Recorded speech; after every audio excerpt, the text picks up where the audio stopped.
제4장 믿음, 고집, 그리고 뚝심.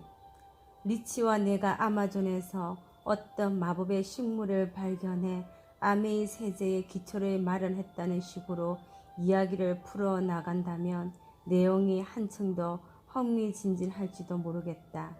하지만 우리가 카리브해에서 발견한 식물은 그냥 평범한 나무였고 그것은 아메이와 직접적으로 연결되어지도 않았다.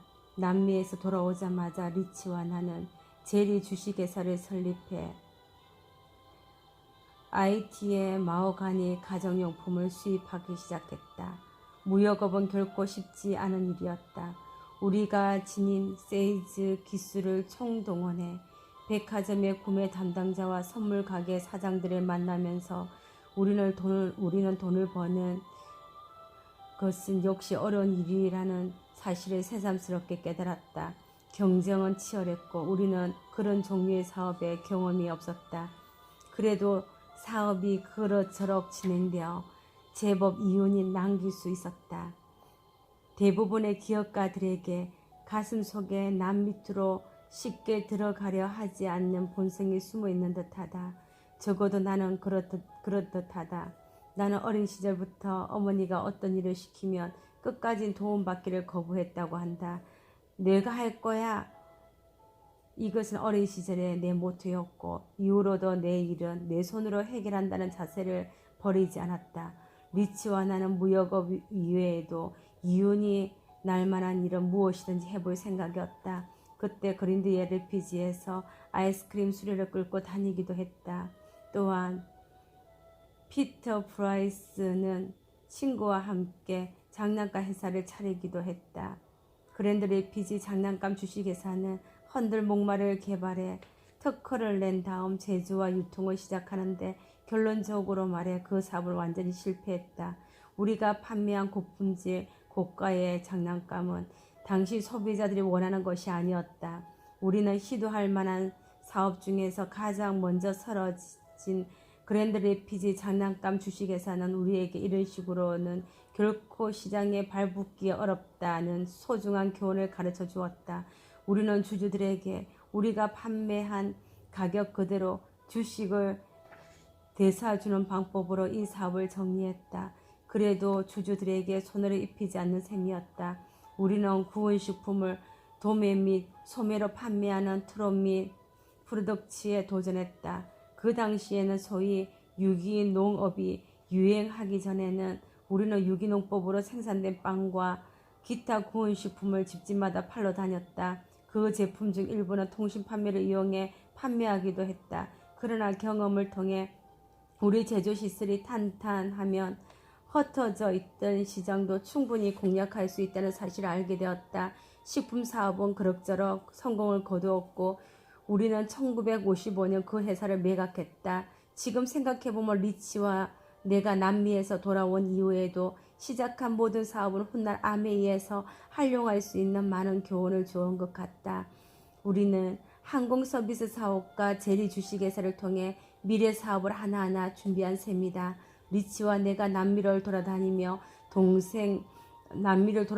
동안 내 사촌 닐 마스탄트와 우리 부모님께 뉴트라이트라는 건강보조식을 판매하는 모양이었다.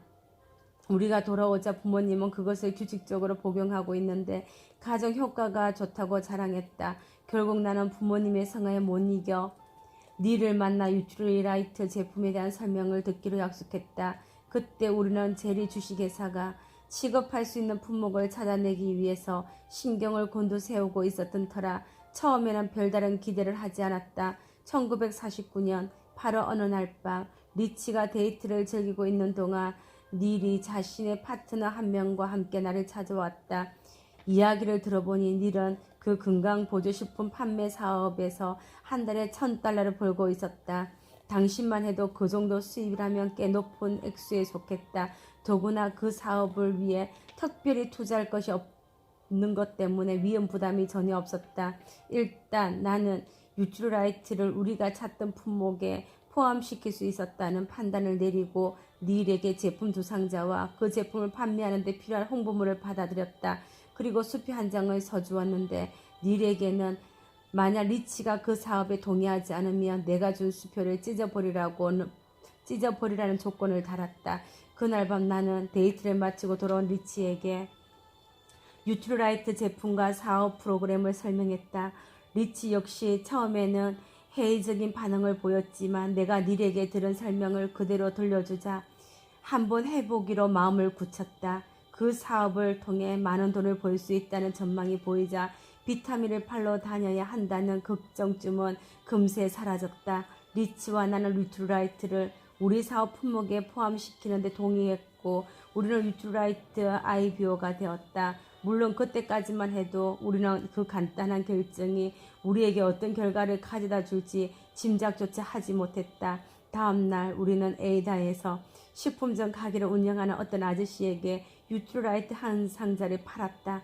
그 아저씨는 우리를 무척 좋아했고 평소에도 우리 사업을 도와주고자 애썼기 때문에 아주 쉽게 성과를 거둘 수 있었다. 그러나 이 사업이 결코 언쟁반에 담긴 음식을 받아먹는 그런 일은 아니라는 사실을 깨닫는 데는 그렇게 시간이 걸리지 않았다. 몇몇 친구에게 새로 시작한 사업 얘기를 들려주자 한결같이 미친 거 아니냐는 반응이었다. 그로부터 2주 동안 우리는 단 한 건의 실적도 올리지 못했다. 혹시 우리가 실수한 것은 아닌지 불안감이 밀려왔다. 직접 부딪혀 보니 이 사업으로 한 달에 $1,000를 버는 것은 도저히 불가능해 보였다. 우리는 닐과 뉴트라이트를 제쳐놓고 다른 사업거리를 찾는 쪽으로 관심을 돌리기 시작했다. 그러던 어느 날 닐이 시카고에서 열리는 뉴트라이트 ABO 모임에 우리를 초대했다. 리치와 나는 그 모임이 우리에게 이 사업을 계속 해야 할 어떤 필연성을 제시하지 못하면 당장 그만두겠다는 생각으로 시카고를 향해 차를 몰았다. 모임의 규모는 생각보다 컸다. 그곳에는 150명 정도가 모였는데 모두들 인상이 좋고 뉴트라이트 제품 판매에 커다란 열정이 있는 듯했다. 뿐만 아니라 그들은 대부분 이미 뉴트라이트 사업을 통해 적지 않은 성공을 거두었다. 우리가 이야기를 나눠본 사람 중에 번듯한 직장을 그만두고 전업으로 뉴트라이트 판매를 나선 결과 예전보다 더 많은 돈을 벌고 있는 사람도 있었다. 물론 우리 같은 초보자들도 꽤 있었지만 하나같이 이 사업에 대한 열정으로 가득해 우리를 부끄럽게 만들었다. 우리는 연사로 나온 사람들의 성공 전략을 들으면서 이 사업의 전망이 점점 밝아져 있다는 것을 느낄 수 있었다. 인내와 열정. 시카고에서 돌아오는 길에 우리는 다른 일을 모두 접고 진지하게 뉴트라이트 사업에 뛰어들기로 결정했다. 우리는 어찌나 흥분되었든지 그랜드 레피즈에 도착하자마자 홀가에 있는 주유소에 차를 세우고 그곳 카운터에 있는 직원에게 뉴트라이트를 설명하기 시작했다. 결국 그 사람은 제품 한 상자를 샀는데 그 건강을 위해서라기보다 우리에게 우호적인 태도를 보여주기 위해서 그랬던 것 같다. 우리의 첫 번째 목표는 100명의 고객을 확보하는 것이었다. 평균 판매 가격이 $20이고 총 매출이 40에서 50%가 우리의 몫이니 닐처럼 한 달에 $10,000,000를 벌려고 하면 매달 100상자에서 120상자의 판매 실적을 올려야 했다. 물론 다른 사람에게 IBO가 되도록 권유하는 방법도 있었지만 일단 제품을 판매하는 것이 먼저였다. 우리는 거의 모든 주간신문에 광고를 게재하고 반응을 보이는 사람이 있으면 개별적으로 찾아가 방법을 선택하도록 했다. 어떤 비장의 성공 비결은 없었던 셈이다. 그저 평범하고 구태여연하게 직접 판매 방식을 활용했을 뿐이다. 그 직후부터 우리는 그랜드 레피즈 공항의 어떤 레스토랑 지하에서 나름대로 세일즈 모임을 열기 시작했다. 뉴트라이트 IBO가 되고 싶어하는 사람들을 모으려고 하는 의도였다. 첫 번째 설명하는 날 정확하게 예측할 수 있는 것은 아무것도 없었다. 그동안 광고를 꽤 했는데 최소한 100명 이상은 모일 거라고 기대했다. 하지만 그날 그 자리에 나타난 사람은 8명이었다. 그나마 8명도 어딘가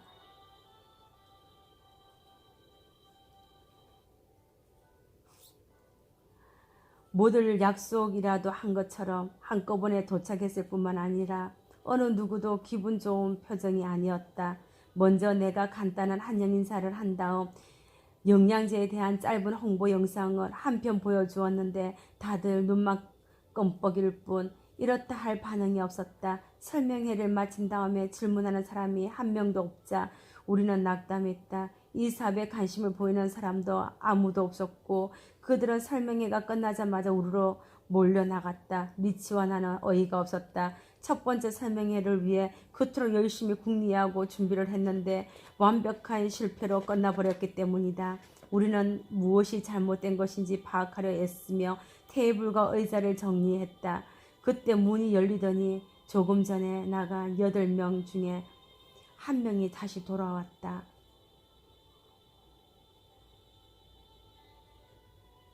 우리가 누구인지 말해주는 것이 좋을 것 같았어요. 우리는 이 지역의 유트라이트 판매 그룹에서 온 사람들입니다. 신문에서 광고를 보고 당신들이 어떻게 하는지 알아보려고 왔던 것입니다. 그는 그 말을 남기고 돌아서더니 곧바로 가버렸다. 엎친 데 덮친 격이었다. 우리의 광고는 전혀 효과가 없었을 뿐 아니라 우리 지역에 이미 기존의 경쟁자가 있다는 것만 확인해 셈이었다. 그래도 우리는 광고를 계속했고 세일즈 모임도 지속적으로 열었다. 그 모임은 첫날과 마찬가지로 홍보 영상을 보여주고 제품 판매 기법을 소개하는 설명회였다. 설명은 대부분 리치가 했고 나는 질문에 대답하거나 구닥다리 영상기를 쉬지 않고 돌리는 데 전념했다. 처음에 그 끔찍한 실패에 불구하고 우리 모임은 점점 활기를 띠기 시작했고 덩달아 사업도 커졌다. 우리의 소규모 판매 그룹이 첫 해에 올린 매출액이 소매가 85,000달러였다. 일은 결코 쉽지 않았다. 우리는 우리에게 적합하고 가장 가능성이 커 보이는 판매 전략을 선택했다. 그것은 건강해지는 법, 건강을 지키는 법, 이라는 홍보 책자를 빌려주고 다시 만날 약속을 정하는 방식이었다. 그 책자에는 유트라이트를 복용하고 나서 각종 질병을 이겨낸 힘과 강해지고 보다 활력이 생겼으며 덕분에 보람찬 삶을 살아가게 되었다는 기존 사용자의 증언인 담이 적혀 있었다. 우리는 일단 그 책을 빌려준 다음 약속한 날짜를 찾아가 간단한 설명도 하고 가능하면 판매도 하는 전략을 활용했다. 이 사업을 시작한 지 1년이 지났을 무렵 리치와 나는 비롯해 몇몇 IBO는 캘리포니아에 위치한 유트라이트 본사를 방문했다. 우리가 하고 있는 사업의 이면에 혹시 무언가가 감춰져 있는지 아닌지 확인하고 싶었던 것이다. 한 유트라이트 농장에 차를 세우고 공장을 둘러보기로 했는데 비록 규모는 작았지만 상당히 인상적이었다. 우리의 그 견학을 통해 IBO로서 자신감을 갖는 것이 얼마나 중요한 일인지 다시 한번 깨닫게 되었다. 리치와 나에게 경험이 쌓이도록 세일즈 모임 규모나 내용은 점점 좋아졌다. 대개는 성향리의 모임을 진행할 수 있었다. 그런 초창기 모임을 통해 우리는 네트워크에 들어온 사람들 중에 대형 IBO로 성장하는 사람들이 나오자 우리의 사업은 탄력을 받기 시작했다. 그리고는 모든 모임이 우리 뜻대로 진행되는 것은 아니었다. 한 번은 미시건주 레인싱에서 대규모 세일즈 행사를 열었다. 우리는 라디오 광고는 물론 신문에도 큼직하게 광고를 실었고 길거리에서 브로셔를 나누어 주기도 했다. 우리가 임대한 강당은 좌석이 200석 규모였는데 홍보를 워낙 열심히 했던 터라 혹시 자리가 모자라면 어쩌나 은근히 걱정했다. 다른 한편으로는 그 행사를 계기로 우리 사업이 폭발적으로 성장할 거라고 믿었다. 그런데 그날 강당에 나타난 사람들은 딱 2명이었다. 200석 규모의 강단에 2명을 앉혀놓고 세일즈 프레젠테이션을 하려니 그야말로 고역이 아닐 수 없었다. 아마 그 두 사람의 귀에는 우리의 목소리가 그다지 열정적으로 들리지 않았을 것이다. 그날 밤 차를 몰고 그랜드 레피즈로 돌아오면서 나는 낙담한 목소리로 리치에게 물었다. 우리 이 사업을 계속해야 할까? 그렇게 열심히 홍보했는데 상황은 조금도 나아지지 않아. 그냥 때려치우는 편이 낫지 않을까? 리치는 잠시 고개를 갸우뚱했지만 이내 단호하게 말했다. 말도 안 돼. 하루 실패했다고 해서 그만둘 수는 없어. 우린 그 일에서 성공할 수 있는 걸 알고 있잖아. 그리고 우리에게는 이미 우리와 마찬가지로 이 사업을 폭발적으로 성장시킬 수 있을 거라는 생각을 하고 있잖아. 번뜩 정신을 차린 나는 생각을 바꾼 다음 행사의 계획을 짜기 시작했다. 이것이 내게 바로 리치의 낙천적이고 고집스러운 모습이었다. 리치가 나에게 좋지 않는 상황에서도 포기하지 않고 끝까지 밀어붙이는 용기를 준 것은 처음이 아니었다. 우리의 성공에 대해 말할 때는 아마도 인내와 열정으로 리치는 두 단어로부터 모든 것을 풀어나가게 했다. 리치와 나는 직접 판매 사업에서 초보자였지만 멀지 않아 우리는 몇 가지 간단한 원칙만 지키면 얼마든지 성공할 수 있음을 알게 되었다. 첫 번째 원칙은 우리 스스로 제품을 믿어야 한다는 점이다. 개인적으로 그 제품이 틀림없이 뛰어난 효능을 발휘한다는 확고한 믿음을 상대에게 전달하지 못하면 어떤 물건도 팔 수 없다. 우리는 뉴트라이트가 훌륭한 건강보조식품이라는 확신을 했다. 특히 나는 이 사업을 시작하는 이유로 계속해서 뉴트라이트 제품을 복용했는데 그것이 내 건강에 큰 도움이 되었다고 진심으로 믿는다. 그러한 믿음이 없었다면 우리는 결코 1972년 뉴트라이트 주식회사를 인수하지 않았을 것이다. 지금도 암에 있는 모든 IBO에게 가정에서 직접 암의 제품을 사용하도록 권장한다. 자신이 직접 써보고 믿음이 생길 경우 일반 소비자에게 그 제품의 장점을 보다 잘 설명할 수 있다. 두 번째 원칙은 성공에 대한 집념이 있어야 한다는 것이다. 모든 사람 사업에서는 굴곡이 있기 마련이다. 그럼에도 많은 사람이 위기를 닥쳐올 징후가 보이기만 해도 포기해버린다. 처음부터 문제가 발생했을 때 그만두는 것은 실패를 예방하는 것이 아니라 실패를 가장 확실하게 보장하는 방법이다. 인내는 반드시 보상을 받게 된다. 대부분의 경우 기본적인 사업 아이디어가 건전하면 하향세는 일시적인 현상에서 일어날 수밖에 없다. 단기적인 손실은 결국 장기적인 이득으로 전환되게 된다. 세 번째 원칙은 사업에 대한 관심이다. 제품이나 정책에 대해 보다 현명한 판단을 내리려면 자신의 네트워크에서 어떤 일이 벌어지고 있는지 알아야 된다. 특히 중요한 정보를 놓치지 않기 위해서는 직원이나 IBO들과 끊임없이 접촉해야 한다. 우리가 본격적으로 사업을 시작하게 되었을 때 리치와 나는 한 달에 한 번 직원 회의를 열어 직원들의 의견을 수렴하는 전통을 만들었다. 그 시간에는 회사의 각 부서 직원들이 돌아가면서 회의에 참석해 우리에게 말하고 싶은 문제점에 대해 기탄 없이 털어놓았다. 우리는 이런 회의를 통해 회사 내의 문제점을 파악할 뿐만 아니라 간혹 멋진 아이디어를 얻기도 했다. 이런 전통은 지금도 계속되고 있다. 우리는 아메이 소유의 유람선 엔터프라이즈호에서 회사의 고위 IBO와 함께하는 회의도 계속 개최한다. 이 회의는 IBO들이 거둔 성과에 보답하는 의미도 있고 회사의 정책에 대한 그들의 반응을 살펴보고 더불어 신제품을 위한 참신한 아이디어를 얻는 기회를 얻기도 한다. 우리가 유트라이트에 매달린 이유는 이 제품에 충분한 잠재력이 있다고 믿었던 까닭이다. 리치와 나는 장난감 회사 같은 다른 사업이 부진을 면치 못하자 미련 없이 정리했다. 만약 유트라이트가 전망이 없었다고 판단했다면 그건 역시 유트라이트가 전망이 없다고 판단했다면 이것 또한 정리했을 것이다. 하지만 우리는 유트라이트의 성공의 가능성을 믿었다. 개인의 독립성. 우리는 유트라이트의 분권화된 조직 구조가 상당히 마음에 들었다. 통상적인 기업의 경우 각 개인의 독립성, 우리는 위트라이트의 분권화된 조직 구조가 상당히 마음에 들었다. 통상적인 기업의 경우 각 개인에 대한 보상은 회사 전체의 성공 여부에 국한되기 마련이다. 또한 중앙에 집중되는 조직 구조 속에서는 개인의 창의성이 억압받는 경향이 나타난다. 물론 중앙 집중적 조직도 나름대로 장점이 있다. 어떤 기업은 생산팀, 회계팀, 디자인팀, 시장조사팀을 둘 수 있고 그래도 여유가 있으며 각종 법률적인 문제를 처리하는 팀으로 구성된다. 하지만 이러한 조직에는 명백한 약점이 있다는 건 역시 사실이다.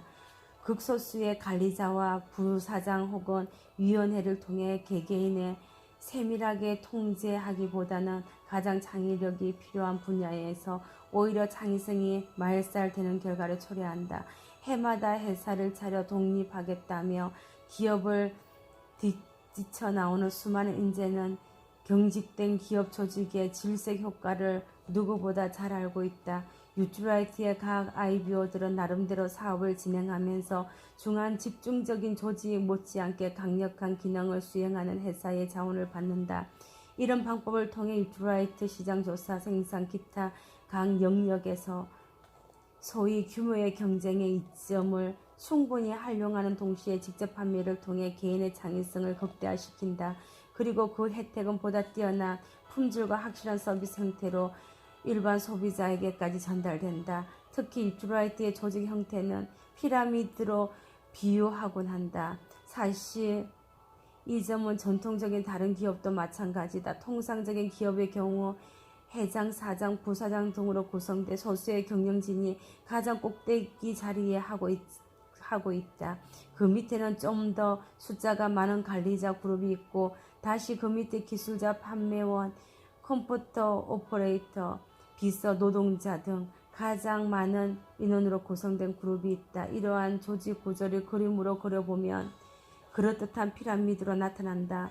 정부나 군대 역시 이러한 형태로 조직되어 있다. 유트라이트의 전통적인 기업과 비교할 때 마케팅 부서가 보다 더 유연한 형태로 되어 있다. 유트라이트의 가장 큰 특징은 부서가 아니라 개인에게 초점을 맞춘다는 점이다. 각 개인은 나름대로 IBO 제도를 운영하는 방식에 대해 통제권을 갖고 있다. 이것은 다른 누구도 아닌 바로 그들 자신의 제도이다.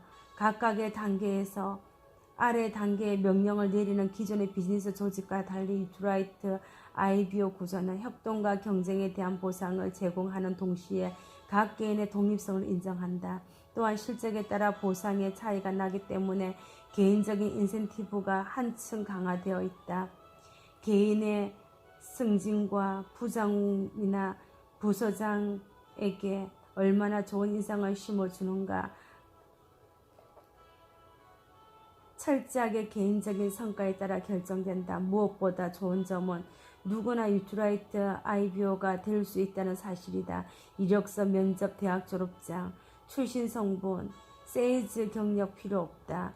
그리 비싸지 않는 비타민 한 상자와 홍보 책자만 있으면 누구나 혼자서 이 사업을 시작할 수 있다.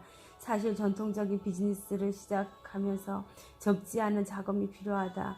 따라서 대개는 자신이 가진 돈을 모두 털어놓고는 모자라 은행이나 친구, 친척을 찾아가 자본금을 마련한다. 이런 방식으로 사업을 시작해 성공을 거두는 경우가 들어있지만 그에게 부채를 안고 새로운 사업에 뛰어들어서 커다란 부담이 될 수 있을 뿐 아니라 얼마 못 가서 실패로 끝날 가능성이 크다. 유트라이트 시스템은 초기 비용을 최대한 낮춤으로써 그러한 문제점이 문제점을 피할 수 있다. 설령 유트라이트의 IBO가 기대했던 성과를 거두지 못할지라도 채무자에게 시달리거나 고가의 장비를 처분해야 할 상황에 닥치지 않는다. 또한 부도 위험을 감수해야 할 필요도 없다. 자본 집약적인 제조 부분은 개별 IBO의 비용 부담을 덜어주기 위해서 별도의 조직에서 처리하도록 되어 있기 때문이다. 리치와 나는 유트라이트의 엄청난 성공 가능성을 확신한다. 간혹 비관적인 생각이 들 때는 유트라이트의 접근 방법이 결코 잘못된 것이 아니라는 사실을 떠올린다. 우리가 열심히 노력하기만 하면 그리고 뭘 멀리 내다보고 인내하기만 하면 틀림없이 그 대가를 누릴 수 있을 터였다. 우리는 훗날 아메이를 시작할 때 유트라이트에서 기본적인 마케팅 계획을 착용했다. 물론 필요하다고 생각할 경우 가감이 떠도 고친 것도 있지만 말이다. 유트라이트를 성공으로 이끈, 나아가 오늘날 아메이를 성공으로 이끌고 있는 분권화의 원칙은 정치적인 영역에서도 적용될 수 있다. 물론 국방이나 사법, 치안 등 중앙 집권적인 정부가 효율적으로 해결할 수 있는 분야도 분명 존재한다. 하지만 가정이나 종교단체 같은 조직은 분권화를 통해 최고의 능률을 올릴 수 있다는 점을 잊어서는 안 된다. 중앙 집권적인 정부나 가족이나 종교단체, 기업과 각 개인의 능력을 대신하겠다고 나서면 사회 전체가 곤란을 치르게 된다. 인간의 독창성과 창의성이 억압받는 것은 물론 이전까지 분권적인 제도를 통해 훌륭하게 수행했던 많은 일들이 엉망으로 망가지고 말 것이다. 더욱 중요한 사실은 아무리 완벽한 구조 환경이 제공된다 하더라도 성실성이 뒷받침되지 않으면 아무짝에도 설 데 없다는 점이다.